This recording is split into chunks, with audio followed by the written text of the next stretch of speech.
Next up, we have one of Penn's doctoral candidates, Katie Pack, to talk about our interactive map project.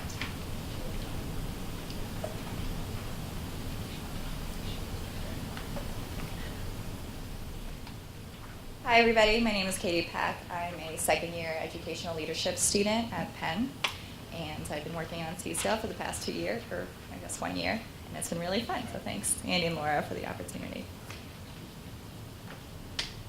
So what we've been doing is building a database, an Excel spreadsheet of 50 state policies that relate to any of the activities that relate to college and career readiness standards-based reform. And we've been mapping those policy activities onto the 5 attributes of the policy attribute theory that you heard about this morning.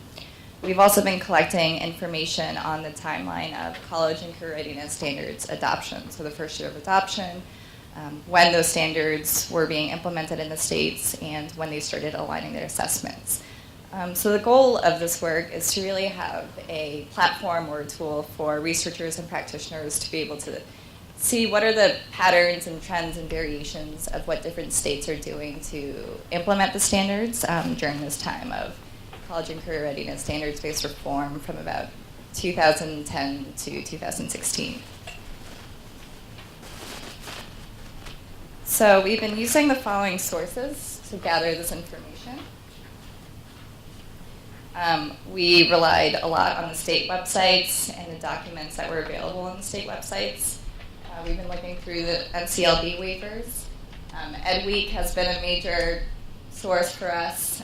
AIR has lots of different databases that have helpful information, ECS. So these are all the different organizations that have been collecting this information.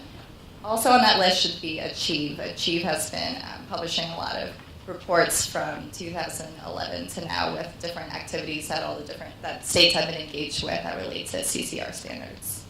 And so we've been taking all of the different information that these organizations have been providing and creating a comprehensive database with all of these different activities.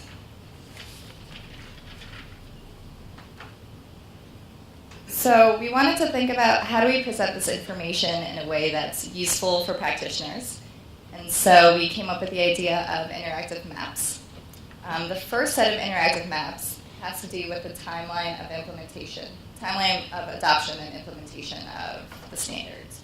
So when they were first adopted, when implementation of the standards started in the state, the first year that they were expected to be fully implemented in all the districts and schools across the state, when the state started transitioning to their grades 3 through 8 assessments that are aligned to the standard. So when they first started to have some test questions that were aligned, or started taking out test questions that weren't aligned. When the assessments were expected to be fully aligned to the standards, and the assessment that was used last year. And so we compiled all this information using those different sources, and then we reached out to all 50 states to see if, and DC, to see if the information was correct or if they could verify or amend the information that we had.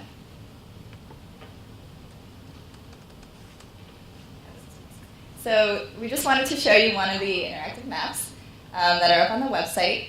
And this map shows when standards were expected to be fully implemented across the state as of May 2016. So the way the color scheme works is that red is the earliest year of implementation.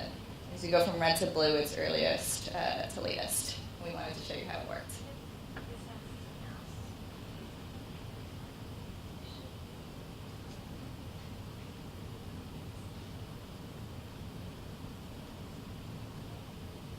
So this is on our website, and you can compare up to 3 states.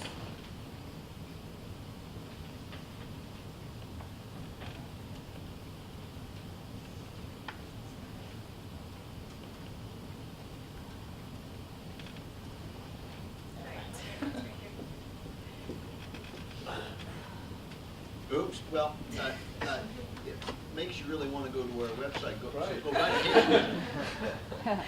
Okay, so Jackie has the website. And so, if Jackie, if you just want to click on 3 different states, and this is just one of the 3 maps that are up there. So we have Texas, Nevada. Oh, so you have to click compare states on. On the panel. be able to see how these states compare. So the first row, when they first started adopting the standards, and so those are hyperlinks, so you can go directly to the website. There's state websites that talk about the adoption process. When implementation started by subject and grades, a lot of states had different transition plans for specific grade levels and content areas. When according to the state, they were expected to be fully implemented across the state. Of course, districts may have started implementing the standards, or certain individual teachers may have started implementing the standards before the state fully expected them to. And then the assessments are the last two rows. So hopefully this is helpful for you guys. So going back to the PowerPoint.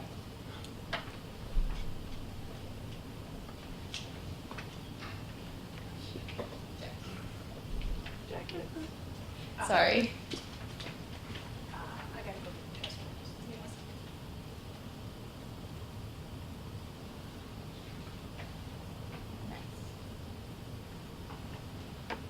So I thought it'd be interesting to just synthesize the information for when states first started adopting the standards in either ELA or MAP. So before 2010, you had 4 states who started adopting CCR standards. Those states were Texas, Minnesota, and MAP, Virginia, and Colorado. In 2010 is when you had the biggest cohort of states who first started adopting the standards. It should be 38 plus DC. And of course, that coincides with when Common Core came out and raced to the top. 2011, there were 5 states, and those states were Alabama, Idaho, Maine, Washington, and North Dakota. In 2012, the 2 states were Alaska and Wyoming. 2013, no states, and then 2014 was Nebraska. I also thought it was interesting to see how many states decided to incrementally roll out the standards, and those are 23 states. So instead of rolling them out all at once, they had a gradual transition process. Only 8 states had a different timeline for their ELA standards implementation process, and then a different timeline for MAP. So I thought maybe a follow-up question would be, well, why did you decide to do that? So 11 states, and of course, this is as of a few weeks ago, so this will probably change in the near future. How many states revised or replaced their standards since they first adopted their college and career readiness standards? Those were 11. And then 3 states waited until 2014-15 to first introduce their students to a newly aligned assessment of their standards. Okay. On the year, is that a calendar year or the school year? So it's, if a state said August 2010 was when we adopted the standards, we put them in the 2010 cohort.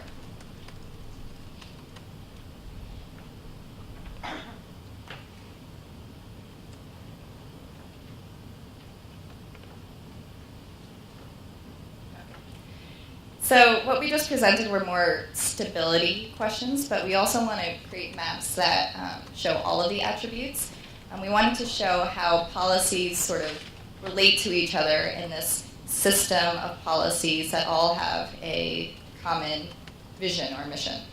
Because it's impossible to create a map that captures all of the different policies that all of the states have engaged in, we decided to just focus in on policies that ensure that students are graduating from high school, college, and career ready. And of course, it's not all of the policies, just a snapshot of the policies.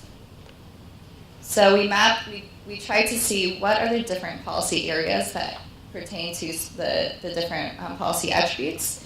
So the first policy is whether or not states define college and career readiness. If they're setting clear goals, if they're being specific about what they expect their students to be able to do. For consistency, if high school students are required to take courses that are consistent or aligned with the standards. For authority, the different laws that, or legislation or rules that explicitly support efforts relating to college and career readiness. If high school students need to take assessments that determine their college and career readiness. If states require interventions to be offered to students who score below college and career ready benchmarks. For power, if they include certain college and career readiness indicators in their school accountability system, if they offer rewards or sanctions that are tied to the accountability ratings, and for stability, of course, if there have been changes in the standards and assessments over time. And so the scale to the side is to see if there is variation in how different states have gone about thinking about those policies, how they variation in implementation, again, as a comparative feature. Another upcoming interactive map will be about teacher policies and the different types of teacher policies that states have been thinking about in this era of college and career readiness. A lot of this information comes from NCTQ and AIR. Speed ahead. And we're thinking that maybe future maps might show different changes in policies over time from 2010 to 2016. Perhaps a map showing ELL program models across the United States, and we're open to any suggestions or ideas that this group has to future maps that might be of use to you all in your work. So that's all. Thanks. I was wondering why you just focused on grade 3 through 8. That's a good question, and I thought that question would come up. I was sort of looking, like maybe there's some maps I missed. So when I was doing this search, I felt like figuring out what was happening at the high school level, there are a lot of unknowns and a lot of variation in the high school assessments that were happening. And I wasn't sure if the high school assessments that were being administered, if they were aligned to college and career readiness standards, since a lot of people use the ACT or the SAT, and I wasn't sure about that. So I decided to just focus on grades 3 through 8 because that information was definitely available. I would love to have a high school map, but I think states, we're waiting for states to really figure out what their plan is for high school. Maybe you could help us put together a high school math map. I'm thinking about that. I would love that. That's what we're working on right now. I know. I have a question. Were you able to distinguish between states who changed their standards on their normal standards revision schedule, or states who changed it for political reasons, or changing it based on comments more? Were you able to distinguish that between the two states? Yeah, I tried to find that out by going back to press releases, by seeing what they said on their website. Some states have a specific plan where they say every 6 years we will revise our standards. And so I tried to capture that in the scale for stability.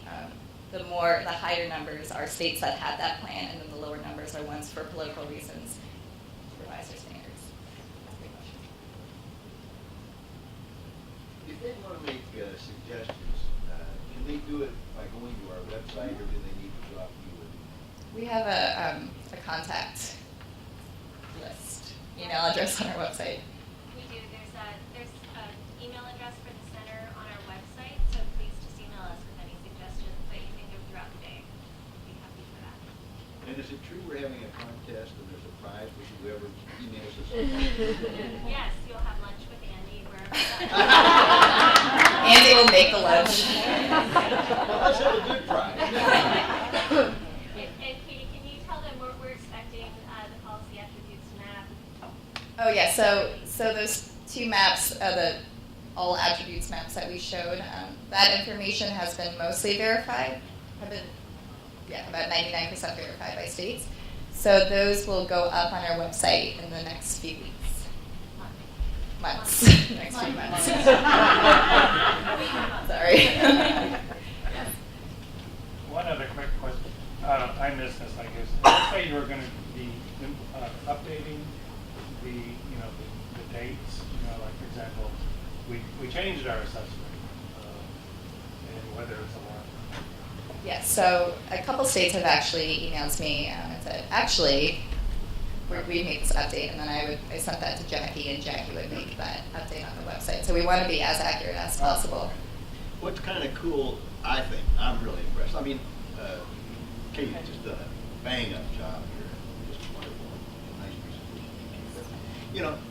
We're committed to running all this stuff by the states and making, even though it's on somebody else's website and not sure that it's been, validated by the state. So we reach out to every state, we give them their profile, we say, we do give them a day. If we don't hear from by now, we'll figure it's right. But still in all, this has all been checked out by the states.